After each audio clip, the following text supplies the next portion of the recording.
반갑습니다. 오종혁 국어수입니다. 자, 오늘은 조각 유리에 대해서 공부를 하겠습니다. 주제는 이제 조각 유리의 제작 방법과 그 활용 구성이고요. 첫 번째 문단에서는 조각 유리의 고안 배경입니다. 자, 투명한 유리창이 있는데 그 외부의 빛을 거의 그대로 통과시키기 때문에 강렬한 여름 햇살이 유리창을 통과해서 어때요? 실내 온도가 상승하겠죠. 이를 막기 위해서 어때요?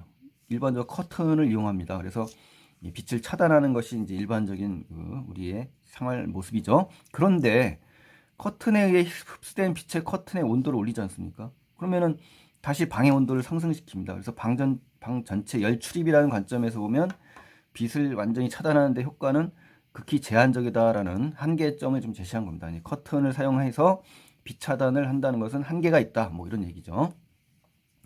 이를 보완하기 위해서 커튼 역할을 하는 유리창의 필요성을 생각할 필요가 있죠. 그렇죠. 그러나 빛을 계속해서 차단하는 유리창은 어때요? 유리창 본래 역할을 수행할 수 없죠. 유리창 자체가 빛을 차단하는 기능이 아니지 않습니까? 그래서 투명 상태와 불투명 상태 사이에서 자유롭게 변환할 수 있는 거. 아주 생각만 해도 좋은 그런 기능인데요. 조각 유리가 그렇다고 합니다. 조각 유리. 그래서 변환, 자주 바뀔 수 있다. 전환할 수 있다는 자유자재로. 빛을 받으면 색이 나타나고 빛을 차단하면 본래 투명한 상태로 돌아가는 성질을 가진 유리가 이제 조각 유리라고 합니다. 그래서 고안하게 되었다, 발명했다, 뭐 개발했다 이런 뜻이에요. 그래서 조각 유리의 특징이 나왔습니다. 자, 두 번째 문단에서는 이제 조각 유리를 만드는 방법 첫 번째 전기적 변환 방식이 있다고 하네요. 전기적, 이게 용액형 방식이네요. 자, 조각 유리를 만드는 법 중 가장 일반적인 게 바로 전기적 변환 방식이라고 합니다. 이 두 장의 투명 전극, 전극이라는 건 전기가 드나드는 곳을 전극이라고 해요. 이 전극 사이를 용액으로 채우고 전압을 가합니다. 그러면은 용액이라는 건 두 가지 이상의 물질이 균일하게 혼합된 액체예요, 액체. 그래서 전압을 가하게 되면 이 용액의 색이 바뀐다는 거네요. 신기하네요. 색을 변환시켜서 이것이 바로 뭐다? 용액형 방식이 대표적으로 사용된다. 뭐 이런 얘기예요. 이 방식의 기본 원리는 뭐냐? 기본 원리. 전자를 받았을 때, 전자를 내주었을 때 광학적이라는 건요. 빛의 현상이나 성질과 관련돼 있다는 겁니다. 성질이 달라져서 색이 어떻게 된다? 변한다. 그렇죠? 광학적 성질에 의해서 색이 변한다는 겁니다. 이 물질을 이용한다는 거예요. 그래서 투명 전극 사이에 채워진 용액이 있잖아요. 거기에 각각 환원 착색제, 산화 착석제 역할을 하는 두 가지 물질이 이제 용해야 된다는 겁니다. 그래서 착색제란 자체는요, 염색용 유기 화합물을 이제 착색제라고 합니다. 그래서 전압이 가해지지 않은 상태에서 환원된다.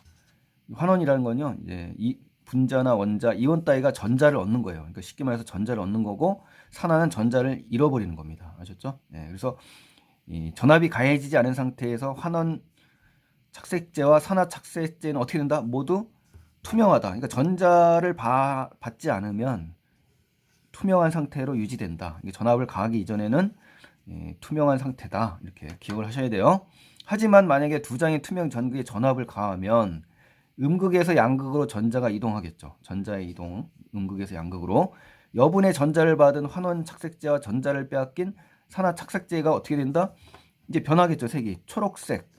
그다음에 빨간색 계열의 빛의 대부분을 이제 흡수하게 됩니다. 흡수한다는 얘기예요. 그러니까 전자를 받은 게 환원이에요. 전자를 상실하는 게 산화고, 이때 푸른색 빛의 일부만이 유리를 통과하게 된다고 합니다. 이 빨간색과 초록색은 흡수되고 통과하는 거는 바로 푸른색입니다. 푸른색. 그렇게 돼서 유리는 푸른색을 띤 불투명한 상태가 된다. 그러니까 전압을 가하면 결국 뭐다? 투명한 상태에서 불투명한 상태로 바뀐다는 얘기입니다. 그래서 투명 전극에 전압을 가했을 때 일어나는 현상이 바로 이렇다라는 겁니다. 자, 그래서 이 문단을 반드시 이 부분을 정리를 잘 하셔야 될 것 같아요. 출제가 될 확률이 높습니다. 자, 세 번째 문단에 갔습니다. 전기적 변환 방식으로 제작한 조각 유리의 효과와 단점입니다. 전기적 변환 방식으로 제작한 조각 유리를 만약에 실제 건물에 설치하게 되면 일반 투명 유리를 설치한 건물에 비해서 냉방에 드는 에너지를 30% 이상 절감할 수 있다. 좋네요. 또한 조각 유리에서는 전압의 세기와 투명도가 반비례한다고 합니다. 자, 전압의 세기와 투명도가 반비례한다. 이 개념 꼭 정리하셔야 됩니다. 전압과 투명도는 반비례한다. 그러니까 그런 거예요. 전압의 세기가 강하면은 불투명도가 더 세진다는 얘기입니다. 때문에 전압의 세기를 달리해서 투명도 조절할 수 있다는 거죠. 이게 바로 전기적 변환 방식의 장점 두 가지입니다. 그러나 그럼 뭐가 나오겠어요? 단점이 나오겠죠. 그러나니까 복잡한 구조로 인해서 제작 유지 비용이 많이 든다. 돈이 많이 들고 비용 절감 효과가 상쇄되어 비경제적이다. 한마디로 비경제적이라는 거예요. 돈이 많이 든다 이거예요.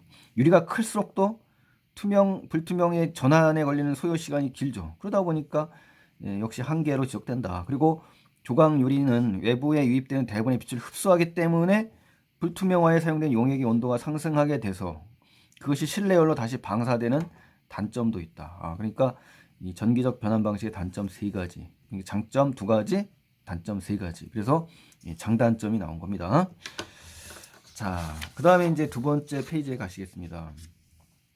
자, 전기적 변환 방식에 의해 제작된 조각 요리의 그 도면인데요. 여기서는 이제 참고로 보시라고 이제 정리를 했습니다. 그래서 여러분 이제 승득강 교재에도 아마 이렇게 그림이 나와 있을 텐데요. 이 그림을 한번 같이 보시면서 보시면 좋겠어요. 여기가 이제 음극이고 여기가 양극입니다. 이 전극이에요. 그리고 가운데에는 뭐냐, 산화 착색제가 있고 환원 착색제가 이 안에 있는 겁니다. 이 용액 안에. 그리고 전자가 또 있죠. 전자. 그리고 여기서는 빛의 투과 방향이 이제 이쪽으로 가는 거예요. 자, 여기서 이제 가다에 전압을 건다. 그렇죠? 가다에 이 음극과 양극의 전압을 가하게 되면 가에서 다 방향으로 가겠죠. 음극에서 양극으로 전자가 이동하면서 나의 환원 착색제, 환원 착색제는 여분의 전자를 받고 산화 착색제는 전자를 빼앗기는 겁니다. 지금 앞에서 내용 했던 것을 이제 그림으로 살펴보는 거예요. 전압을 가해서 만약에 가에서 다로 전자가 이동하는 거죠. 그래서 나의 환원 착색제는 여분의 전자를 받아서 어떻게 된다? 빨간색, 초록색 계열의 빛을 흡수하게 되고 산화 착색제는 전자를 빼앗긴 상태에서 빨간색, 초록색 계열의 빛을 흡수한다. 이 얘기입니다. 그래서 이 개념을 정확하게 다시 한번 확인하시라고 지금 정리를 한 겁니다. 그러면 어떻게 돼요? 푸른색 빛의 일부만 유리를 통과해서 유리가 불투명한 상태로 보인다. 이것을 정리를 하시기 바랍니다.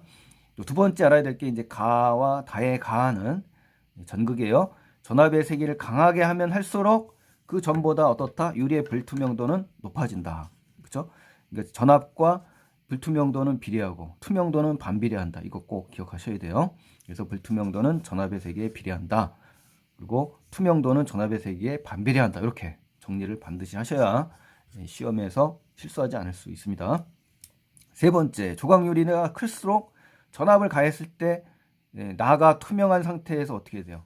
불투명한 상태로 전환되는 데 걸리는 시간이 어떻다? 길어진다는 거죠. 그래서 조각 유리가 크면 클수록 투명 상태와 불투명 상태 간의 전환에 걸리는 소요 시간이 길다는 단점이 있는 겁니다. 그래서 요 그림과 요 설명을 이해하시면 바로 3문단을 완전히 이해하신 겁니다. 그래서 요 부분의 설명이 정말 중요하다라고 생각이 됩니다.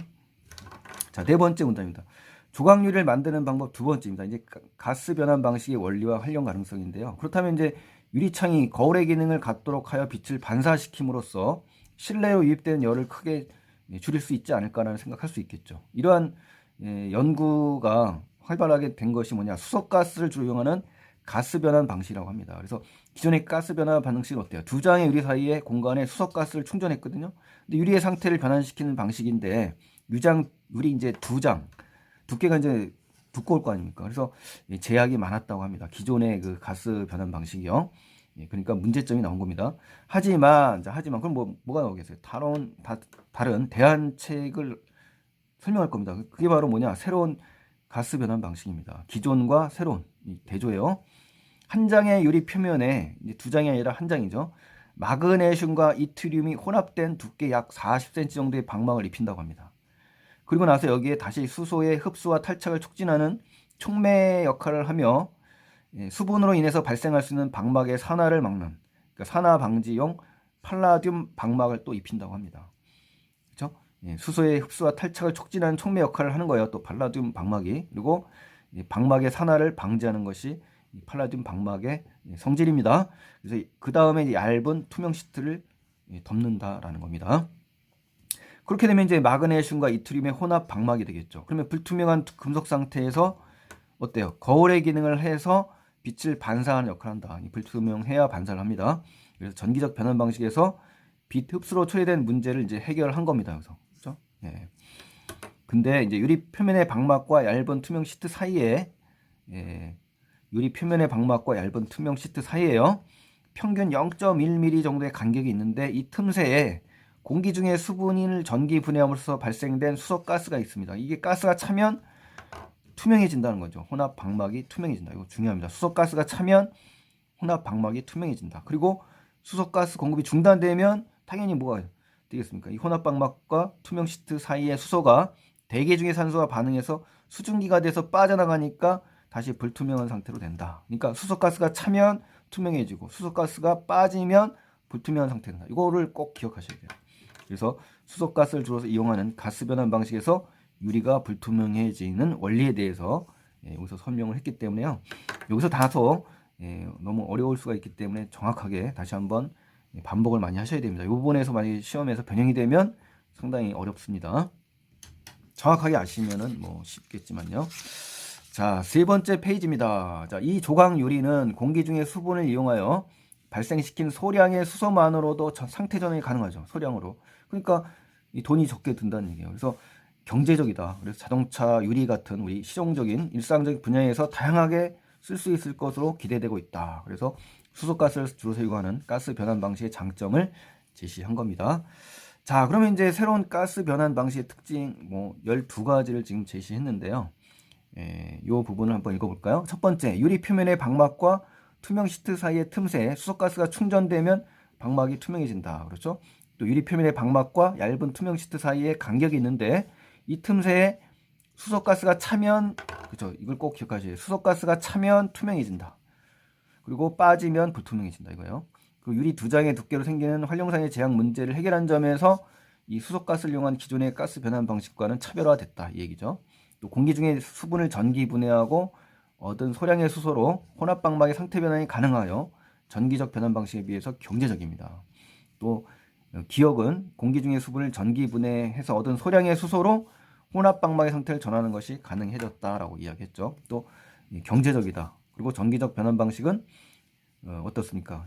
비용이 많이 드는 데 비해서 이건 경제적이다 이거예요. 또 8번째, 전기적 변환 방식은 외부에서 유입되는 대부분의 빛을 흡수해 발생하는 문제가 있는데 이러한 문제를 마그네슘과 이트륨이 혼합된 방막을 써서 해결을 했다. 그렇죠. 9번째, 전기적 변환 방식에 의한 조각 유리는 외부에서 유입되는 대부분의 빛을 흡수하는 문제점이 있었죠. 그렇죠. 또 기억은 이제 새로운 가스 변환 방식이에요. 마그네슘과 이트륨의 혼합 방막을 사용했죠. 그래서 불투명한 금속 상태에서 빛을 반사시켰죠. 그래서 전기적 변환 방식의 대부분의 빛을 흡수해서 발생하는 문제를 개선한 겁니다. 또 팔라듐이라는 것으로 둘러싸인 혼합 방막이 불투명한 상태가 되면 수증기가 발생되면서 혼합 방막과 투명 시트 사이에 수소가 이건 잘못됐네요. 예. 수소가 생성되면 투명한 거라고 했죠. 자, 기억, 자 12번 보십니다. 기억은 한 장의 유리 표면에 마그네슘과 이트륨이 혼합된 방막을 입히고 여기에 다시 팔라듐 방막을 더 씌운 겁니다. 그리고 이 막과 얇은 투명 시트 사이에 틈새가 있죠. 그 틈새에 수소가스가 차면 투명해지는 거예요. 예, 불투명한 게 아니라 투명해지는 겁니다. 또 수소가스 공급이 중단되면 어떻게 해요? 방막과 투명 시트 사이에 수소가 대기 중의 산소와 반응해서 수증기가 빠져서 결국 방막은 불투명한 상태가 되는 겁니다. 그래서 이렇게 불투명한 상태가 되면 어떻게 돼요? 혼합 방막과 투명 시트 사이에는 수소가 존재하지 않게 되는 거죠. 예, 날아가기 때문에 공기 중으로. 자, 이렇게 해서 이제 정리를 하시면 좋겠고요. 이제 마지막 마무리를 하고 마치겠습니다. 자, 지금까지 공부한 내용은요. 투명 상태와 불투명 상태 사이에서 자유롭게 변환이 가능한 이 조각 유리를 만드는 방법을 설명했고요. 이 유리를 만드는데 가장 많이 사용되는 것은 바로 전기적 변환 방식이다. 그리고 대표적인 게 용액형 방식이다. 그래서 전자를 주고받으면서 광학적 성질이 변화하는 산화, 또 환원 착색제를 이용했죠. 그러나 전기적 변환 방식은 어때요? 이렇게 제작한 조각 유리는 비경제적이어서 돈이 많이 들어서 외부에서 유입되는 대부분의 빛을 흡수하고 또 실내에 유입되는 열이 존재한다는 단점이 있었죠. 이를 보완하기 위해서 어때요? 가스 변환 방식이 있는데 기존의 가스 변환 방식은 두 장의 유리 때문에 어떻습니까? 두께 때문에 제약이 많았어요. 하지만 새로운 가스 변환 방식으로 만들어진 조각 유리는 한 장으로서 유리 표면에 수소와 만나면 투명해지고, 그렇죠? 그런 성질을 지닌 금속으로 만들어진 방막을 입혀가지고 두께가 또 감소됐고 경제적 효율성도 높아서 실용성이 크다라는 것으로 이제 마무리를 지었습니다. 자, 이렇게 해서 오늘 그 조각 유리에 대해서 공부를 했습니다. 어떻게 도움이 많이 되셨나 궁금하긴 합니다. 자, 도움이 되셨다면 구독 안 하신 분들은 구독 버튼 눌러주시고요. 다음 영상에서 또 만나 뵙기를 기대합니다. 고맙습니다.